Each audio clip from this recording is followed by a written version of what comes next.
looking this up, go to their website and look this up. It's called the Archon X Prize. Now, what we know, Steve, is that archons are ancient, powerful, the most powerful demonic spirits that the Bible identifies as the powers against which we are in spiritual warfare.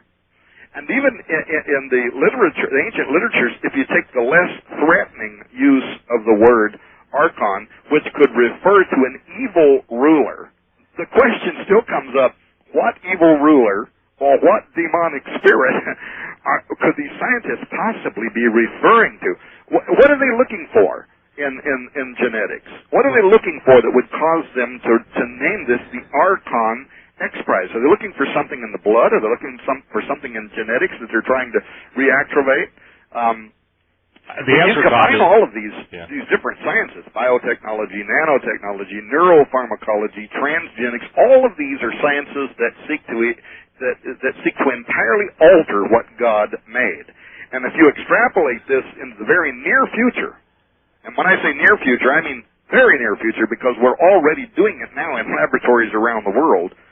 So imagine just even 1 decade from now, just 7 or 8 years or 10 years from now, the kind of applications that geniuses like Ray Kurzweil or philosophers like Oxford's Professor Nick Bostrom envision, where in the very not too distant future, humans are going to be combined with synthetic plant and animal genetics. What does that sound like? Which, by the way, is already happening at the embryonic level around the world. It's already happening at above embryonic level in dark budgets. But in any case, if you extend what we're already doing into the future, given many people's beliefs that this represents the next step in human evolution, and law schools around the world right now, for people who think that I'm overly speculating here, law schools, Oxford, Stanford, the Birkbeck Law School out of England, are already hosting transhuman conferences now to determine how the law is going to apply or constitutionally protect these new hybrid humans.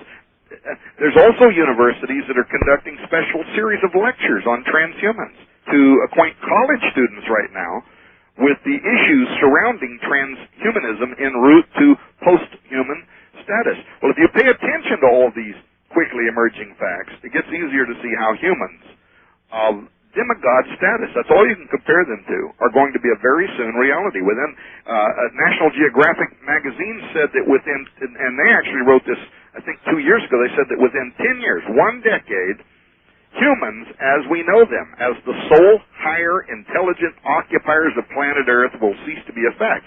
That in fact, many of the Earth's smartest scientists and philosophers right now have already come to accept this eventuality as being unavoidable. In fact, Steve, I don't know if you saw this, there was a headline at the New York Times. This might only be maybe 6-7 days ago. We ran it at Raiders News Network, I think, last week, the end of last week. And the name of the article was called "Technology That Outthinks Us Could Become Our Master." Right, did you see that article? Yep, I did. I linked to it.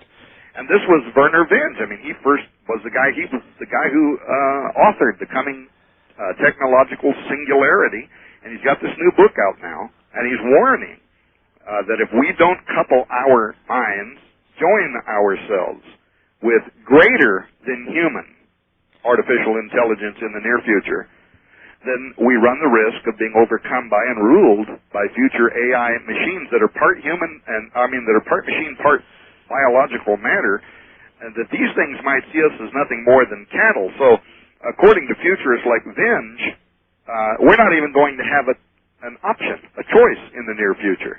So, this opens the door to this huge amount of questions from all these disciplines of life, and the parts that interest me, of course, are two things. One, what it means on the most intimate level regarding our humanity, who we are, and how all of this portends to change us for good or evil.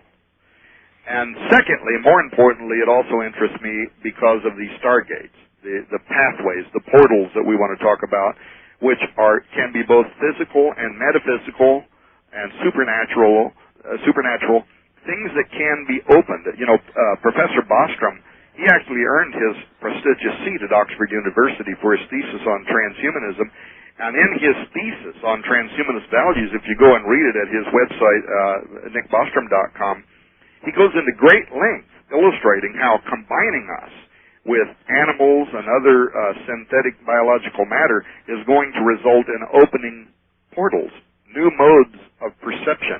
And he talks about how animals, can hear at higher decibels, how they can navigate using sonar, and so on.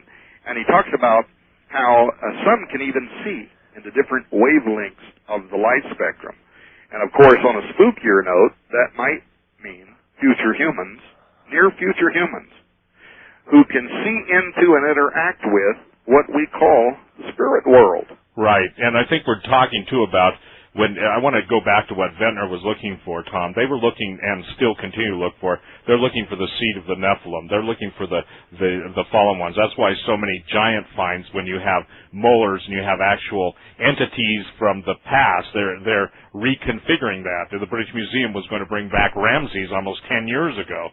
But I think the thing is, when you're dealing with non-human intelligence, we need to talk about non-human pre-intelligence that's occupying. In other words, we've got this classic, I get it thrown up in my face all the time. Well, you're just talking about Neanderthals, Steve.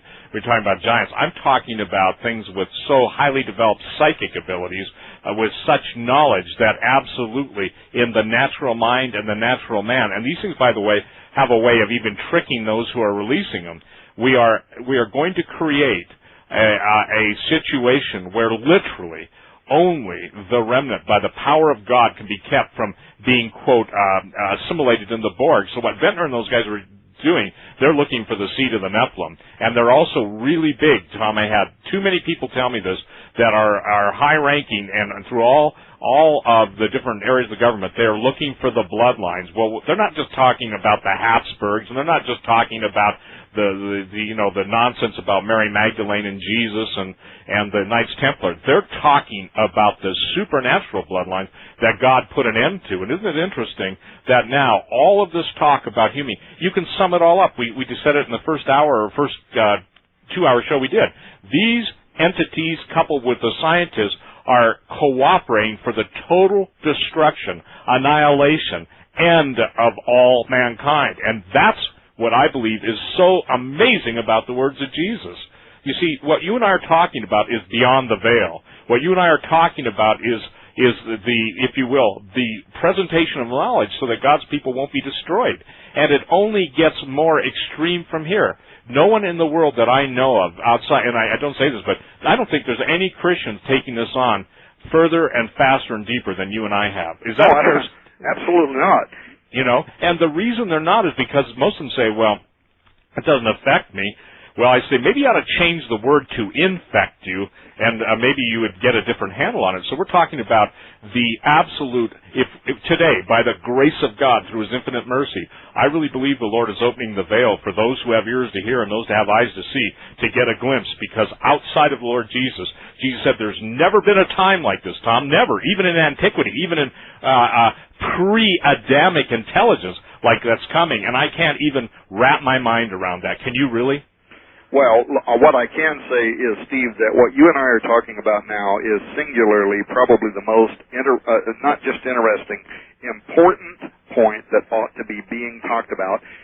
It still continues to astonish me that we don't hear the national voices, the talking heads for the Christian community, addressing these issues when the President's own Council on Bioethics, Leon Cass, after hearing what was presented in the Council on Bioethics, came out of that. He wrote a book, but he talked about how that this is singularly the most important issue ever facing mankind. Other scientists have come forward and said it's the most frightening technology the world has ever faced, and that it could literally lead to an extinction-level event for the human race.